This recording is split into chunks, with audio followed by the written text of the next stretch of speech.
Lepo pozdravljeni in dobrodošli v studiu EF. Današnji gost je profesor Jože P. Damjan, govorila pa bo o krepitvi konkurenčnosti slovenskega gospodarstva. Dober dan. Dober dan. Kako bi ocenili napredek Slovenije na tem področju v zadnjem desetletju? Ja, tukaj je večji problem, bi jaz povedal. Slovenija je po tej finančni krizi in potem po letu 2014 začela relativno hitro rasti in je v bistvu nadoknadila ta velik upad, ki se je zgodil takoj po finančni krizi. Potem je prišlo obdobje covida, koronske krize, in po koronski krizi je Slovenija relativno hitro okrevala, oziroma je bila med 3-4 državami Evropske unije, ki so najhitreje okrevale, najhitreje rasle. To pa predvsem pa zaradi tega velikega infrastrukturnega pusha, se pravi zaradi teh velikih infrastrukturnih projektov, ki so poganjali gospodarsko rast in imeli velike multiplikativne učinke na ostale panoge.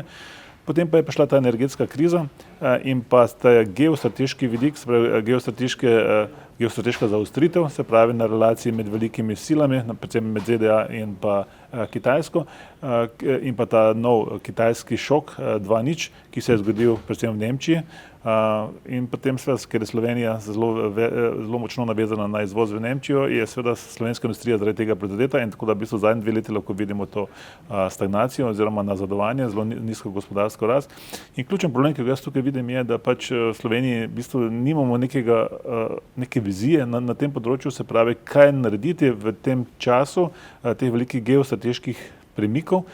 Se pravi, nimamo vizije, niti nimamo strategije, kako se na to odzvati in zaradi tega seveda smo se tudi lotili potem mi sami oblikovanja neke strategije. Kot to strategijo lahko razumemo najnovejši gospodarski program Made in Slovenija 2035, vodili ste njegovo pripravo. Kateri so ključni ukrepi iz njega?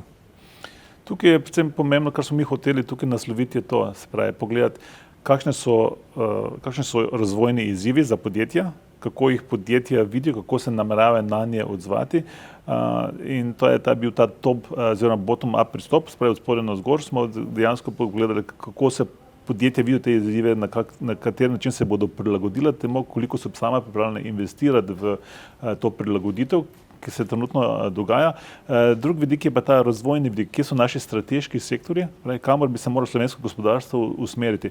In tukaj smo kopirali ta kitajski pristop Made in China 2025, ki je v bistvu definiral strateške sektorje. In v Sloveniji smo enako pogledali, kateri so strateški sektorji prihodnosti, ki dejansko gredo v skladu z tem globalnim prestrukturiranjem in so seveda identificirali te sektorje kot predvsem tale e-mobilnost oziroma avtomobilska industrija, ki se prestrukturira v smeri e-mobilnosti, elektroindustrija v smeri pametnih tovarn, robotizacije in tako naprej.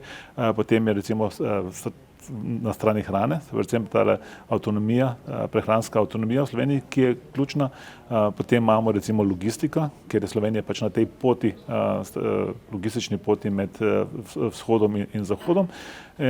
Potem imamo tukaj še določene druge storitvene dejavnosti, ki so tudi ključne in seveda ne smemo pozabiti teh novih tehnologij, ki bodo ključne predvsem z tega vidika, da spodbujamo nova podjetja v novih tehnologijah in pa v integraciji teh novih tehnologij v vse te tradicionalne panoge, ki jih imamo v Sloveniji, kajti v bistvu to, kar se zdaj dogaja recimo na področju umetne inteligence, je močna zadeva, izjemno huda zadeva. To lahko pomeni v bistvu nov velik šok, ki se bo zgodil, ker bodo pač večini panog bo prišlo zaradi tega do racionalizacije, do velikih odpuščanj.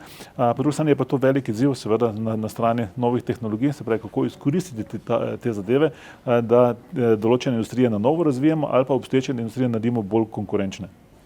Predlogi tovrstnih ukrepov pogosto trčijo ob vprašanje financiranja. Kako je financiranje predvideno v tem programu? Mi smo ta program naredili na podlagi razvojnih načrtov samih podjetij, se pravi, sodelovalo jih je več kot 90 podjetij, ko smo pripravljali ta program in smo identificirali, se pravi, koliko so same pripravljene investirati v ta nadaljni razvoj v naslednjem desetletju in smo ugotovili, da je v bistvu teh investicij za več kot 19 milijard evrov. To so te lastne investicije podjetij, spravi, koliko so sami pripravljeni investirati v razvoj. Potem smo pa seveda povedali, pogled tudi, kakšna bi lahko bila vloga države tukaj, ki bi v bistvu ob tem, da bi sama opredelila te strateške prioritete, koliko bi sama pripravljena sofinancirati tukaj. In smo v bistvu nekako naredili strukturo, da 3/4 teh sredstev, teh 19 milijard, pokrije sama industrija oziroma samo gospodarstvo, 1/4 pa pride iz strani države oziroma iz evropskih sredstev. In tukaj smo na strani države identificirali predvsem dva ključna sklada. En sklad je ta sklad za nacionalni sklad za konkurenčnost, ki bi naj prispeval tam okrog 2 milijardi evrov temu dodatno. Drugi vir je pa ta tehnološko-inovacijski sklad, ki pa naj bi pomagal pri razvoju predvsem zagonskih podjetij in razvoju teh novih tehnologij, kjer smo predvideli vrednost 750 milijonov evrov v enem desetletju. Pomembni so pa seveda učinki na podlagi tega. Kakšne konkretne učinke bi dalo uresničenje ukrepov iz takšnega programa?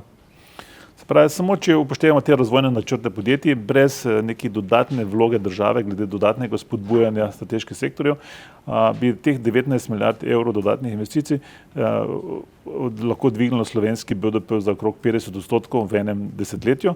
Tukaj znotraj so potem seveda ti multiplikativni učinki na podlagi teh investicij, ki vplivajo tudi na vsa ostala podjetja.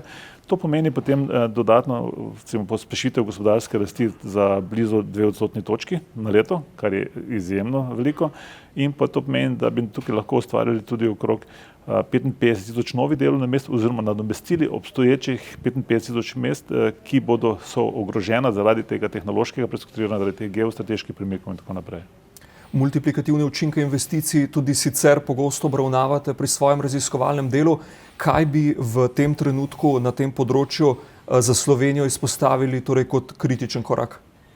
Ja, ključno je predvsem najprej definirati razvojne prioritete, ne samo na strani podjetij, ampak tudi na strani države, jih medsebojno uskladiti in pogledati, spravi, investicije na kateri strateški sektor bi dali največje potencialne učinke za gospodarsko rast. Se pravi, to pomeni, da upoštevamo neposredne učinke in potem tudi multiplikativne učinke na vsa ostala podjetja.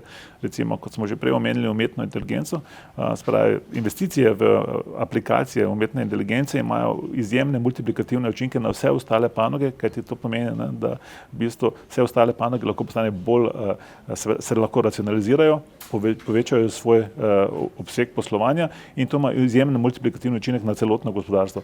Nekatere države se tega izjemno zavedajo, recimo Kitajska, je tam umetna inteligenca v izjemnem porastu in tudi druge države so zdaj poskušajo te zadeve posnemati, na veliko integrirajo te različne modele umetne inteligence v svoje tekoče poslovanje in tukaj imajo imajo kitajski ponudniki teh modelov veliko prednost, ker so open source, pravi odprtokodni in ker so zastonj, za razliko recimo od ameriških modelov in seveda to je lahko tudi prednost za nas, za naša podjetja, pravi izbirata pravih modelov, tisti, ki so pa tudi recimo bolj cenejši z vidika njihove uporabe, kajti to pomeni potem tudi hitrejšo aplikacijo teh modelov v gospodarstvo in to lahko pomeni velik pritisk oziroma velik push za nadaljnji razvoj slovenskega gospodarstva. Najlepša hvala za pogovor, profesor Damjan. Hvala tudi vam. Hvala tudi vam, spoštovani gledalci, spremljajte nas še naprej.